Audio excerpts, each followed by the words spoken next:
Hi sewing friends, my name's Karina and this is Lifting Pins and Needles, a channel all about sewing. As promised on Friday's video, the fabric haul, where I showed you a sneak peek of my tanks, I was going to show you how I did two little hacks to them. I was meant to be putting this up yesterday, but we had an unexpected trip to an amusement park yesterday. We went with some of my husband's work colleagues, and there's a family especially that we hung out with all day because we're friends and my son and their son are besties. So we had a blast. Let's say I am too old for this stuff. I went on every single ride and I am clearly feeling it today. I am sore. I feel exactly the same way after a running race, like when I've run a race and then even your hair hurts. Well, that's how I feel today, but it was worth it. And I hadn't been on roller coasters in years, basically about 5 years. So it was really good fun. That meant no sewing yesterday, filming or editing. But you know, family life is really important, and I do try to dedicate the most of the weekends to them rather than sewing, you know. I have the week to sew. So today's Monday and I'm quickly filming this so I can get it up for you. So the hip hop tank is one of Love Notion's oldest patterns. I believe it was the first ladies pattern that was released, because this brand started with girls dresses and girls patterns at first. So it's one of the oldest ones. Its pattern has 4 views. I'm going to put some line out here. View A is a regular tank. View B has a tulip back. That's the one I've chosen. View C has a button placket on the center at the back. And view D is for color blocking at the back. So all these different options have recommendations for different types of fabrics that you can like interchange all over the place, you know.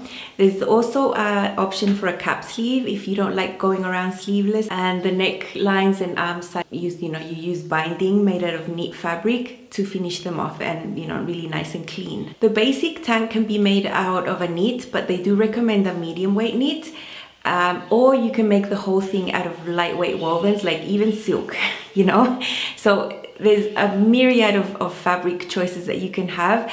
But for all these views, they don't recommend the really thin, slinky type of knits. The tulip back that I chose, it can be made of woven, the pieces at the back, and for that you have 4 layers, because when you sew them together and flip them under, you get that tulip shape all finished on the edges. And also if you're using like a really lightweight semi-sheer fabric, just the fact that you have 2 layers will make it not sheer anymore. So that's why on the pattern piece it says cut 4. In my case, because I chose to use this pattern to make sportswear, I just cut 2. But that was my choice because I adapted the pattern to activewear. You know, this is a really versatile pattern. I chose to use the pattern as a base for making tanks for activewear. Now, if you see that has a button band at the back, this is really cool, because if you have men's shirts, they already have the button band for you. You can just place the pattern pieces on there, cut them out and add them to the back of your tank like a little accent. So it's a good option for refashioning, or you can just choose any woven lightweight, fabric and make your own button placket on the center. I did look around for men's shirts. That was my initial plan. I really did want to make a version like that. But my husband's shirts, he's a very slim man. Let's say that his hips are smaller than mine. So the front of his shirts didn't make the width that I needed for my size, you know. So fail. In Bolivia, I would have gone to the markets and picked out, like there would be 100 men's shirts that I could have played with. I don't have the option of thrifting anymore, which is a real shame. Now the View D is a color block tank, and here you can even put a piece of lace at the bottom. You can go crazy. It's a really fun pattern. This is a type of thing I would do to just a regular tank for fun. But this pattern actually has all the pieces cut out for you, so you don't have to be worrying about putting extra seams and adding seam allowance and all that stuff. The size for this pattern is from extra small to extra large, and they advise you to choose your size based on your bust. So the bust measurements go from 32 to 47 inches. Now for the hips, they just give you the finished measurements for the hip. 42 to 55 inches. I picked the size large. In the Up Close and So Personal, you're going to see how I worked on this eggplant tank that I've already shown, and how I got a clean finish on my shoulder seams, both inside and out. I did that by using 2 layers of the back piece.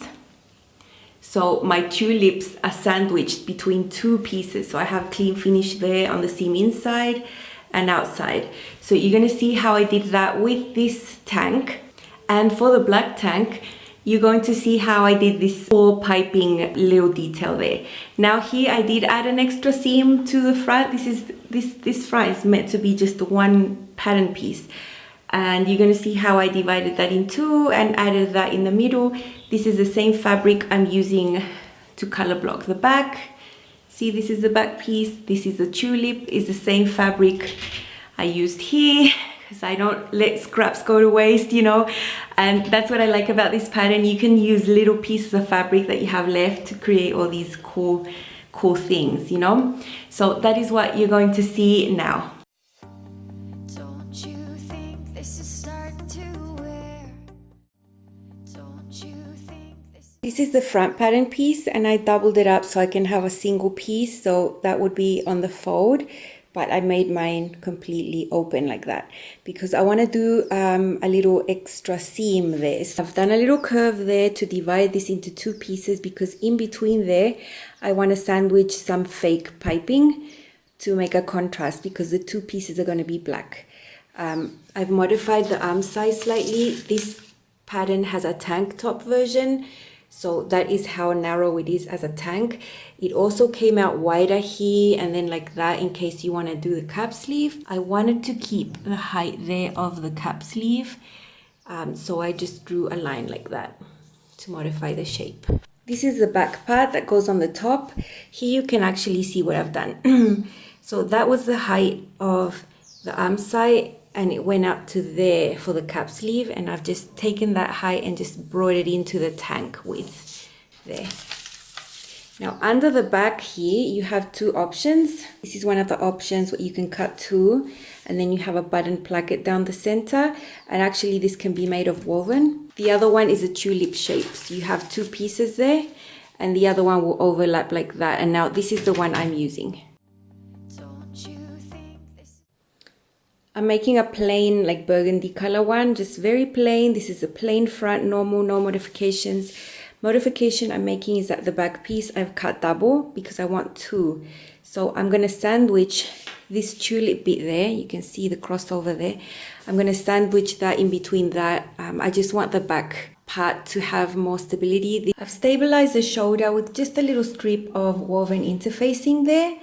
And I've done that to all the back shoulder seams, and now they won't stretch out or distort when I sew them up. One of the back pattern pieces is down there, right sides up. And then I've got the 2 tulip pieces on top. So these ones are right sides together with that. And I've matched them there at the seam. And now I have my other back piece that I'm going to sandwich there.